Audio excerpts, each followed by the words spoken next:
बिहार के उद्योग मंत्री शहनवाज हुसैन साहब आज हमारे साथ मौजूद हैं। चलिए सीधे उनसे बातचीत कर लेते हैं। सबसे पहले आपका बहुत बहुत स्वागत है, इस्तकबाल है शहनवाज हुसैन साहब। जी शुक्रिया। शहनवाज जी, एक जिम्मेदारी दी गई है, एक बड़ी जिम्मेदारी। बिहार की इंडस्ट्री को अब आप ही को आगे लेके जाना है। 5-6 महीने हो चुके हैं, कैसा चल रहा है वहाँ का पूरे कार्यकाल, कैसा अनुभव आपका रहा? देखिए, मेरी पार्टी हरदम मुझे कठिन जिम्मेदारी देती है और उस पर मैं खड़े उतरने की कोशिश करता हूँ। 1999 में पार्टी ने कहा कि जाओ किशनगंज, और जहाँ 70% मुस्लिम आबादी है वहाँ मैं चुनाव लड़ने गया और वहाँ तस्लीमुद्दीन साहब को हराकर सीधे पार्लियामेंट में आया और वो सीट पहली बार बीजेपी ने जीती और मेरे बाद फिर कभी नहीं जीती। फिर पार्टी ने अभी कहा जाओ कश्मीर कमल खिला के आओ, तो 48 दिन तक कश्मीर रहा।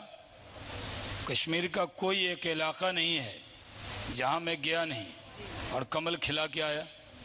फिर पार्टी का आदेश आया कि ऐसे तो मैं भारत सरकार में कैबिनेट मंत्री रहा हूं, अभी भी बीजेपी की high power decision making committee जो 10 लोगों की है, जो निर्णय करती है, उसका सदस्य हूँ, पार्टी का राष्ट्रीय प्रवक्ता हूँ। एक फोन आया पार्टी अध्यक्ष का कि आदेश है प्रधानमंत्री जी का और हम सब का कि आपको बिहार में जाकर एमएलसी बनना है। एमएलसी बना। फिर आदेश आया कि आपको इंडस्ट्री मिनिस्टर का ओथ लेना है। तो बिहार में इंडस्ट्री मिनिस्टर होना ये कोई बहुत चैलेंजिंग काम है, लेकिन कोरोना काल में 10 फरवरी को मैंने ऑफिस ज्वाइन किया। मैं गर्व के साथ कह सकता हूं कि बिहार में आज करीब 37,000 करोड़ का इन्वेस्टमेंट अभी तक प्रपोजल आया है। कोरोना काल में देश में नंबर 1 स्टेट बिहार बना जहां सबसे ज़्यादा इन्वेस्टर आए, और मैं उस काम को ईमानदारी से करने की कोशिश कर रहा हूं। नीतीश कुमार जी के नेतृत्व में काम करने का मौका मिला है। पहले भी मैं उनके साथ अटल बिहारी वाजपेयी, भारत रत्न अटल बिहारी वाजपेयी जी की कैबिनेट में काम कर चुका हूं, और वो जो उनसे मेरे साथ काम करने का अनुभव है उसका एक लाभ है। और मेरी जो जान पहचान है, अभी आपने जिनसे मुझे ये गुलदस्ता दिलवाया, वो माइक्रोमैक्स के अग्रवाल साहब, राजेश अग्रवाल साहब मेरे यहाँ बिहार में इन्वेस्टर हैं। इथेनॉल में उन्होंने वहाँ इन्वेस्टमेंट के लिए प्रपोजल डाला है। तो पूरे देश से लोग आ रहे हैं। बिहार के बारे में कई बार क्या है, जो लोग होते नहीं हैं उसके बारे में परसेप्शन बनाया जाता है। बिहार के बारे में राय ऐसी बनाई जाती थी कि बिहार में कोई जा नहीं सकता, कानून व्यवस्था ठीक नहीं है, इस तरह की इमेज बनाई जाती थी। जबकि नेशनल क्राइम ब्यूरो रिकॉर्ड के हिसाब से सबसे अच्छा रिकॉर्ड बिहार का है। और हमारे यहाँ हमने इथेनॉल पॉलिसी बनाई, उसमें 30,000 करोड़ का करीब प्रपोजल आया है, और उसमें हमने कोशिश की है जो मक्का है उसका किसानों को दाम नहीं मिलता।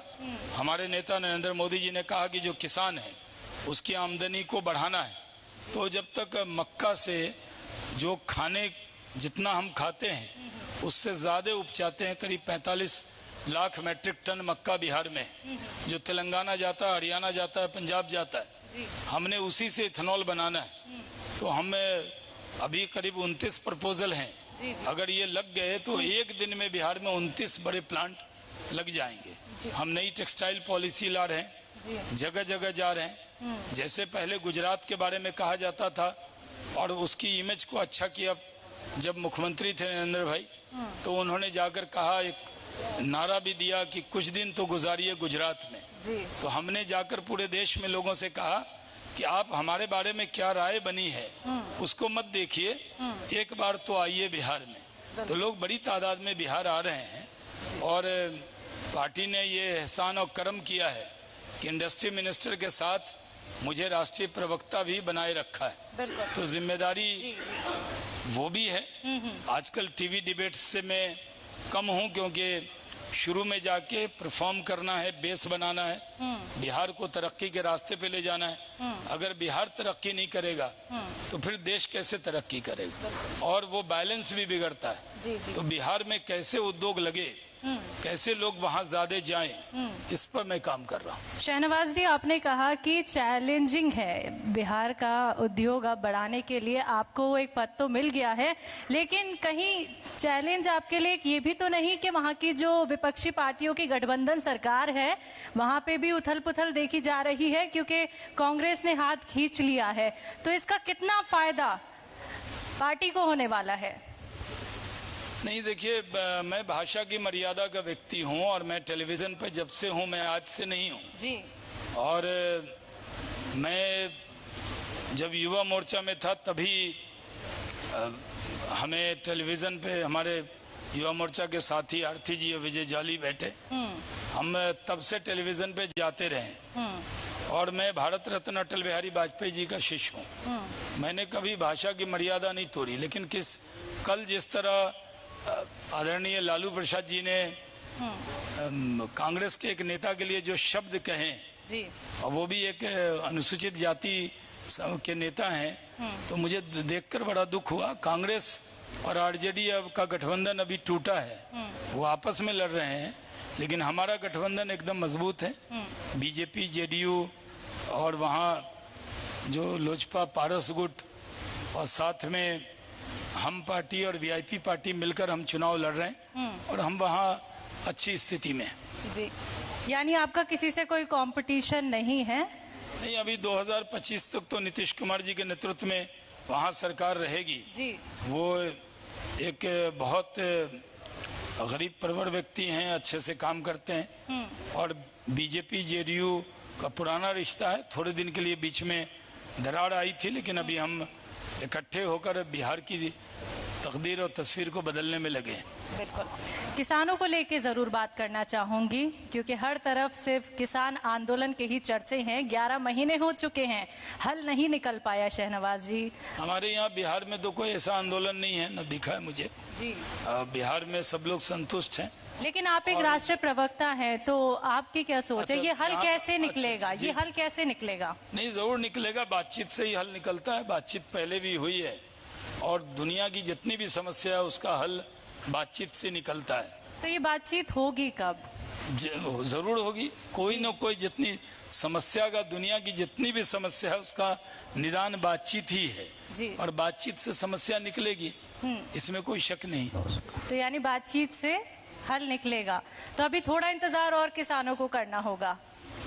नहीं, देखिए, जो ये सही है कि मैं ये कह दूं कि नहीं जी कहीं पर आंदोलन नहीं है। आंदोलन है हरियाणा में, पंजाब के अंदर, पश्चिमी उत्तर प्रदेश में जो किसान आंदोलन में हैं उनको, वो अपने ही देश के हैं, उनकी हमें चिंता करनी है और अपना अपना नजरिया होता है। जैसे जो व्यक्ति मुझे नहीं जानता है, जो मुझे नहीं मिला है, वो मेरे बारे में अलग राय रखता है। जब वो बातचीत करता है तो उसकी राय बदलती है।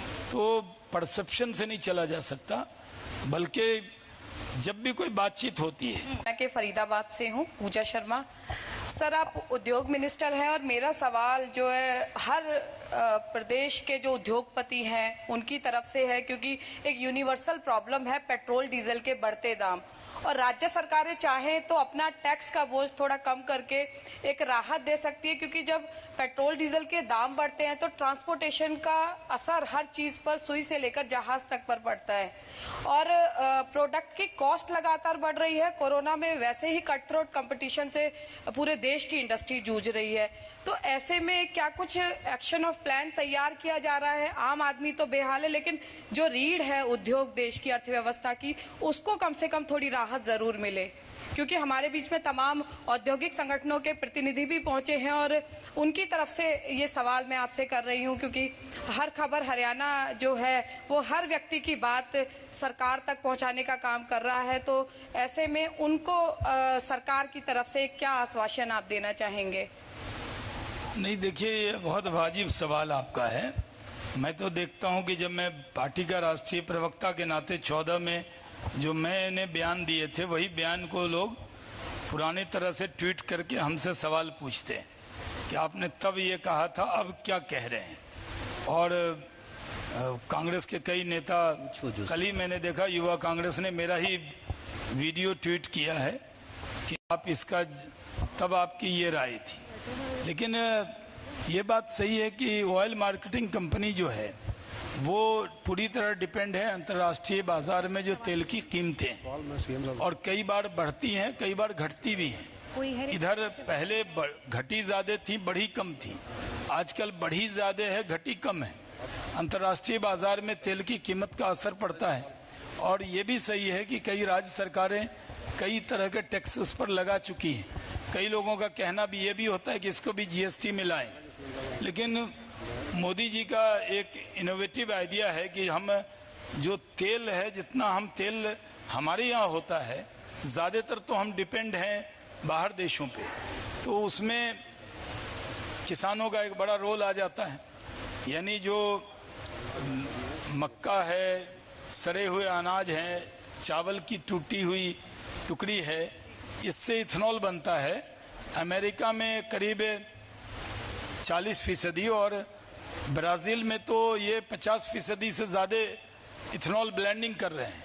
और हमारे यहाँ जो इथेनॉल की जो पॉलिसी आई है उसमें अगर हम ज़्यादा से ज़्यादा इथेनॉल, अभी हमने तय किया कि हम पहले हम 7% मिलाते थे, 20% तक जा रहे हैं, और ये 30 से 40% हम जा सकते हैं। अभी गडकरी जी ने अनाउंस किया कि हम अगर फ्लेक्सी इंजन बनाएंगे तो 100% इथेनॉल पर भी ब्राज़ील में गाड़ियां चलती हैं। तो हम इन चीज़ों से, गन्ना मोलेसेस से, यानी गन्ने के रस से, टूटे चावल से, सड़े हुए अनाज से, इससे भी इथेनॉल बना सकते हैं। तो ब्लेंडिंग करेंगे तो ज़्यादा डिपेंड हमें कम रहना पड़ेगा। तो ये लॉन्ग टर्म इस पर बहुत काम हो रहा है, मिशन मोड में हो रहा है। लेकिन अभी जो तेल की कीमतें बढ़ी हैं, वो जो लोग सवाल उठा रहे हैं उनको मालूम है कि इसका जवाब क्या है। लेकिन जब वो हुकूमत में थी तब उनकी टोन अलग थी, आज उनके सवाल अलग है। तो तेल की कीमत को कम करने की कोशिश सरकार कर रही है। जी, तो शैलजा, इसी के साथ समय जो सीमा है उस पे हम पहुंच गए हैं। हम बहुत बहुत धन्यवाद करना चाहते हैं बहुत शुक्रिया शहनवाज जी, बहुत बहुत शुक्रिया अपना वक्त हमें देने के लिए। वैसे भी आप हमेशा बड़ी शालीनता के साथ, बेबाकी के साथ हर एक सवाल का जवाब देते हैं। बहुत बहुत शुक्रिया।